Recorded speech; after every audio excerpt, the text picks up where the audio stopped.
Welcome to Creative Mornings, everybody. This is a very special morning, as you know. Some of you may know. We have balloons here and, party hats and all kinds of special goodies. Of course, we're celebrating not only a big event, but also the theme climate. And that's what we're going to talk about here today. We have our own way of interpreting it, so it's creative. You'll see what happens. But most importantly, it's our birthday. I want to introduce to you our man of the hour. He is the executive producer and host of one of the top 5 podcasts in the nation right now, setting the radio industry up in a storm climate. He's doing some amazing work. He's an electric storyteller, all about Oakland, and we couldn't be more proud to have him here. I want to welcome up on stage the host and executive producer of Snap Judgment. Please welcome Glynn Washington.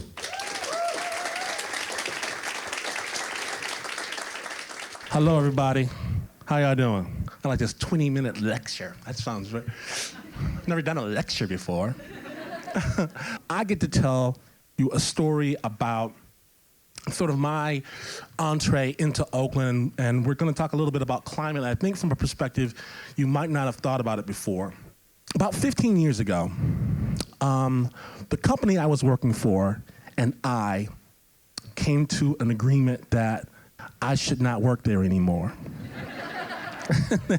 And that they wanted the keys and the pass card right away quickly. So I loaded up my Honda Civic and I came to Oakland. I was coming from Michigan, and a buddy of mine had a couch, and we're gonna get to later on, cheap rent is the foundation of everything. And so that's how I got here, and it was the best move I ever made. I never, ever once regretted leaving Michigan for so many different reasons.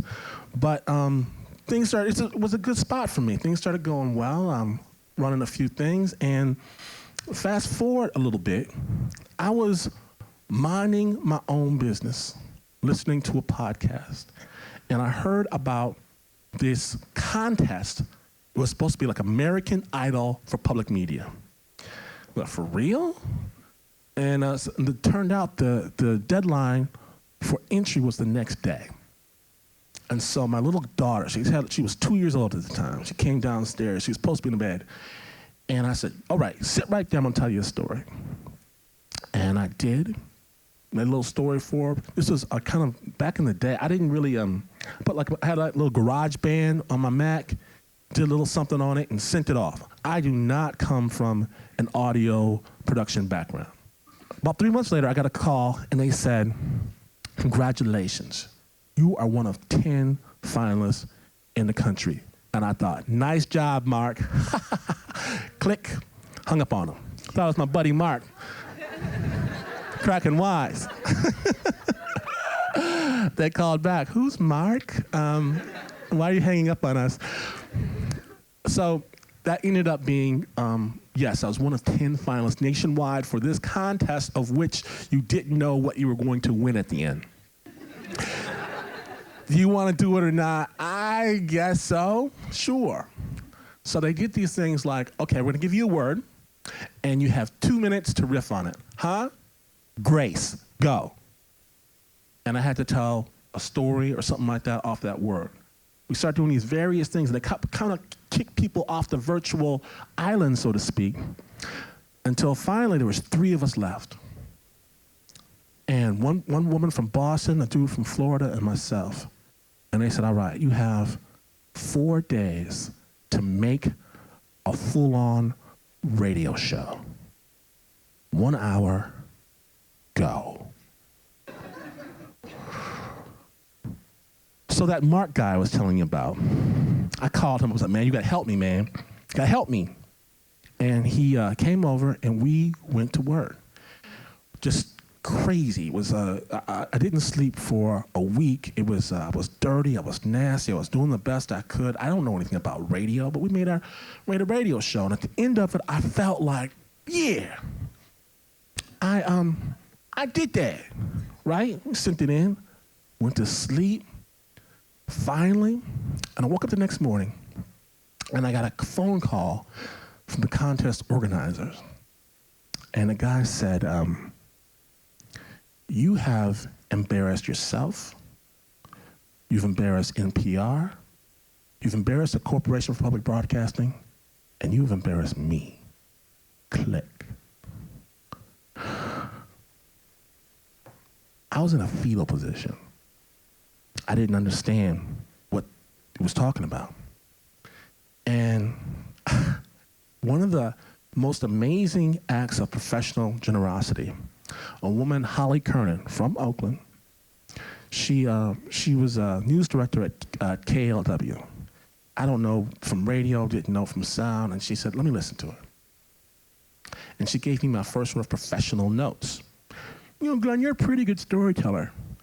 Not so good on the radio production, but you're a pretty good storyteller. And she gave me a second-by-second breakdown of what I fucked up. And so it was over Christmas, and this was much to my wife's chagrin, but me and Mark, we went through and tried to fix it, just for our own benefit.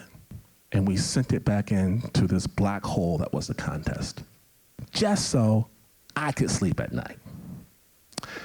About 5 months later, I got a call asking me to pitch something to the Corporation for Public Broadcasting. And to make a very, very, very long story short, they eventually pulled the trigger on starting a public radio show weekly, a TV show, a stage show, a magazine, an app, a website, and what the hell else did they want? It was 18 different things. And you in the room, you are creative, smart people. You know how stupid that is. But apparently, he who pays the piper does not know that, and especially in this case. So we said, yeah, we'll do that. We'll launch it all. We'll launch it all the same day. Sure, no problem. And we did. And I mean, should I say, the magazine was something I printed off of my computer that went to 3 people to say that I had done so. The app was rejected by Apple for being stupid, but but we made it. We made some things so that we could check off on our little boxes. We put our effort behind the stage show and the radio show, and we've done some TV specials as well. And as it turned out, they all went over really, really well. And why? I mean, we're talking about climate today, and I want to back up a little bit and say that we are, Snap Judgment started as a storytelling show. And when I first started the show, I talked to the master, the godfather, Ira Glass, and he said, I hope you got some interesting friends. Because, getting this off the ground is no joke, brother. You're going to have something going on. So I got some interesting friends. Leave me alone. I'm in Oakland. What you know about that, Ira Glass? In fact, we could have called this show This New American Life. That would have really pissed him off. But within a 4-block radius of where we started, there's 120 different languages spoken. Whenever you have this cacophony of cultures, ethnicities, and peoples right on top of each other, you get 2 amazing things. Great food. Tina Tamale, by the way, who should be here, this combination of Chinese food and tamale thing. If you haven't checked that out, you got to check it out. But you get great food and you get fantastic stories. And what we wanted to do was something very, very different from what happened in NPR. And the thing that I had a big problem with public radio with is that I didn't hear stories from my communities that I cared about, communities that I knew best. And this is what would happen. This is my impression of what would happen on NPR. Hello, socially disadvantaged person. What is it that you're doing there? Well, you know, I'm minding my business. Well, he is minding his own business. We would interview people from communities outside of the sort of the East Coast elite, and then we would listen to that person, and then we would translate it, actually translate it back to the audience. It was our feeling that America is smart enough to understand its own America. That sometimes you got to get out of the way in order to let the stories out. And that's what Snap Judgment was all about. On the first point, getting out of the way, understanding that the communities that we care about, they have stories that matter, stories that are relevant for everyone, and stories that can mean something. And it turned out lots of people thought the same thing. And the show ends up like growing. The NPR thought that they took us on as a lark. And they thought at the end of the first year, they projected we'd be on 30 stations nationwide. We ended up being on 100. In the second year, they thought, oh, maybe you guys will add another 30. We added another 120. And that's when they started paying attention to us. And thank God they weren't paying attention to us, because it allowed us to really, really grow into what we were trying to do. I recently heard a local businessman talk about the climate. He was asked a question, and to his credit, it was at the chamber meeting, I believe, and it said something to the effect of, someone raised their hand, and they said, well, isn't it, why would anyone move to Oakland, a business move to Oakland, given the unrest and instability of Oakland? And this businessman, he said this. He said, look at here. Yeah, there's a price to be paid. But if you want to be in a community that is living on the edge of the race, the class, the gender, the inequity discussions that are happening in this country, that are attracting people that want to, of course, make a profit, but also make a difference. If you want to be in the middle of this foment, and if you want to draw people to your organizations who are in the middle of this cauldron, there is no better place in the world. And I got to thinking about that as far as Snap Judgment. Yes, our show is based on those fault lines, those of race, class, culture, which apparently here in Oakland, we have to tackle before anybody else does. That's the nature of this community. It's the nature and it certainly has its downside, but it also has its amazing strength. And when we're in this power, we're the front guard of America. It ends up, we get to see the future. And we get to see the future from a couple different perspectives. Right now, I'm going to get to talk to you about public radio, which you don't give a fuck about and understand. But what's happening right now, which is happening in industries across the country, is that there's a divorce that's happening between the institutions and the content makers. And when you see the maker community that's in Oakland, it has been so responsible for our being able to start leading that charge. And I didn't know this when I moved here, but these amazing people came from somewhere. There's a thing that it ended up magically happening, that there's this amazing storytelling pinnacle that is happening here, and it's because it's been seeded.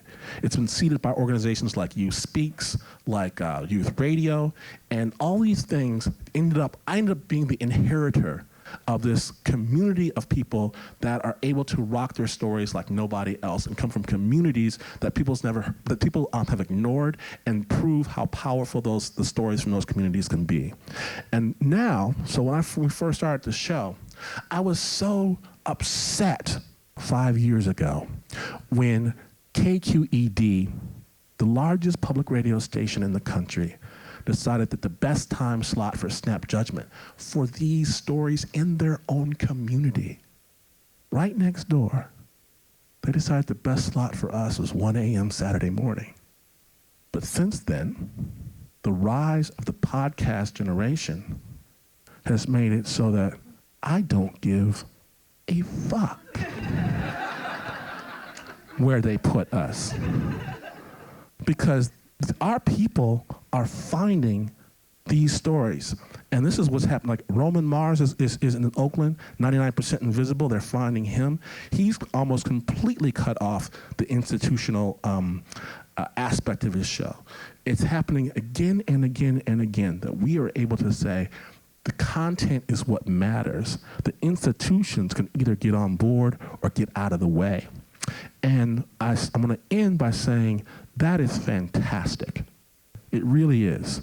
It's empowering these creative communities that are the heartbeat of our city. But none of it happens unless that first thing happens. And that first thing is cheap rent. Art doesn't happen without cheap rent. You don't get the communities, the passion. You don't get anything without preserving an aspect of this community that is able to experiment and play and make stuff. And we have got to be very, very careful that we keep that aspect of Oakland alive. And that is the climate in Oakland.